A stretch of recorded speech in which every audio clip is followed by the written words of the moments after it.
Since the death of Charlie Kirk, Brandon Tatum has been coming out against people who have pretty much been against Israel or criticizing Israel. He refuses to come out against Candace Owens for obvious reasons, but he will come after the people who won't respond to him. People like Nick Fuentes or people like Tucker Carlson. Now, the reasons why the other two guys won't respond to him is despite Officer Tatum having a 3.27 million subscriber base channel, they don't think he's big enough to pay any attention to. And Brandon Tatum is not a real big guy on the conservative right. But however, we will see some hypocrisies from the Officer Tatum. Now again, Tucker Carlson, once Charlie Kirk passed away, said that he had evidence that Charlie Kirk was indeed bothered by the Jews or threatened by the Jews. And even before that, Brandon Tatum had pretty much voiced his disdain with Tucker Carlson as a person. I don't want nothing to do. I've lost faith in Tucker Carlson.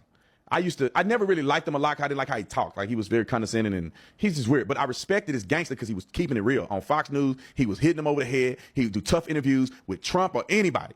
And then somehow a tapeworm got in him, and now he just say the craziest stuff on planet Earth. Charlie has not been buried yet, and this is the stuff he's saying. Then Tucker Carlson, actually in this clip, in which Brandon is reacting to, would admit this. He did not like Bibi Netanyahu, and he said that to me many times, and he said to people around him many times. He felt that Bibi Netanyahu was a very destructive force. He was appalled by what was happening in Gaza. He was, above all, resentful that he believed Netanyahu was using the United States to prosecute his wars for the benefit of his country, and that it was shameful and embarrassing and bad for the United States, and he resented it. Didn't hate Netanyahu. He wasn't out there with a placard saying that, but he certainly expressed that to me and a lot of other people. And there's no question that Bibi's defenders on the internet will call me a liar or but that's a fact. And enough text messages exist that I think it put them out there. Verified. Now, Tucker is saying, listen, I have these, text messages, but, I kind of don't want to put them out there.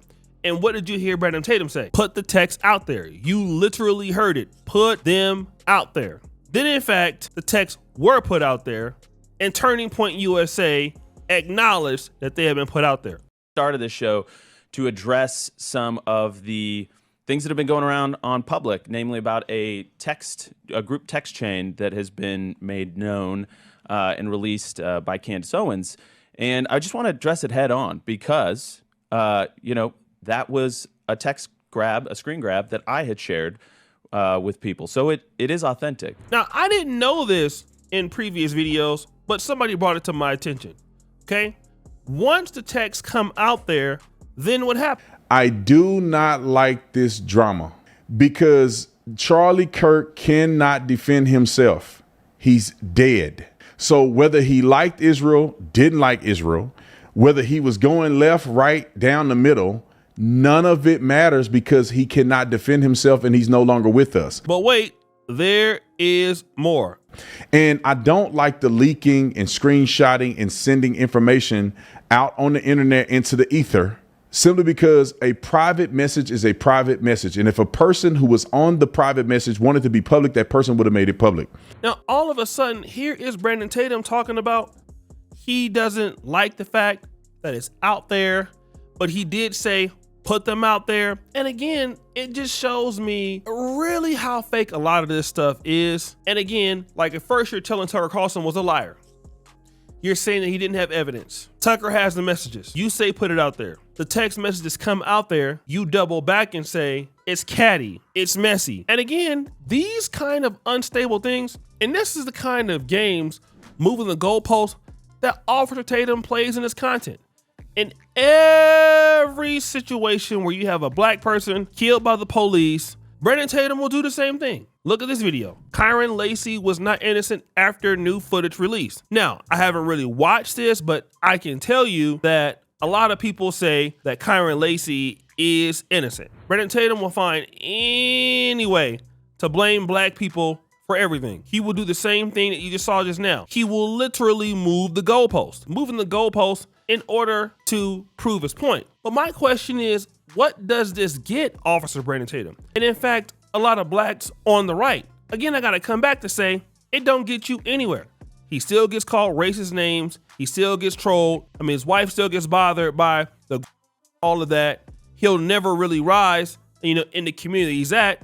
I mean, unless he's Candace Owens, and he has a 3.72 million subscriber channel, but he doesn't really get a whole lot of engagement representing his audience. And so at this particular point, I just don't know what to say with a guy like the Officer Tatum, except for the fact that he's down bad.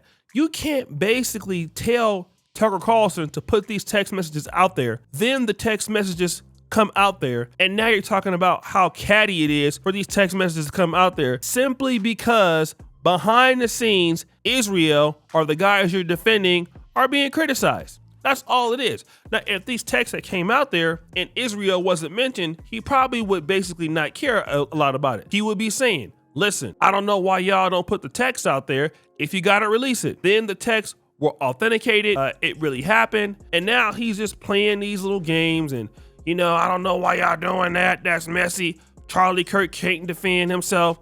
And then in the same stream, he would go on and criticize Charlie Kirk for dealing with Tucker Carlson and calling Tucker Carlson anti-Semitic and saying that Israel has the right to take their money away from Charlie Kirk. Again, if you are a guy that's bought, that's fine, but at least admit it. And here's another thing. Brandon Tatum and even people like Candace Owens, these are the guys that are supposed to be black conservatives. So now what happens is, these black conservatives are no different than what you see on the black left. The black left is highly disingenuous. It's highly dusty. It's highly anti-black, okay? They just do it in a different way. Look at what's going on in the city of Memphis. You get a guy like Paul Young, who's been the mayor of Memphis since January 1st, 2024. Crime is still high. People don't feel safe. You get the National Guard coming into Memphis, and it's more safe than it's ever been. And now people get to see that Paul Young doesn't care about the safety in Memphis. All right. That's the black left. And every time black people have a problem, what do we get? Racism. You get white supremacy. You get all of these stupid things. And you get all of these things blacks on the left bring up, but they never do anything for blacks on the left. All they do is make it more dangerous for black women, dangerous for black men. They don't care about protecting the community.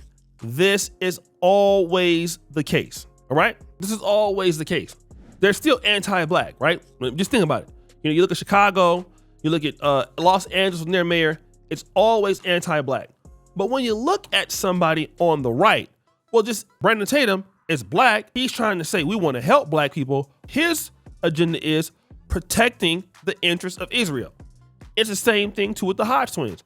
The Hodge twins are anti-black, but their interest is protecting the interests of their all-white fan base, in which at this point has switched to being angry towards Israel. They're anti-Israel. But none of these people have a black agenda.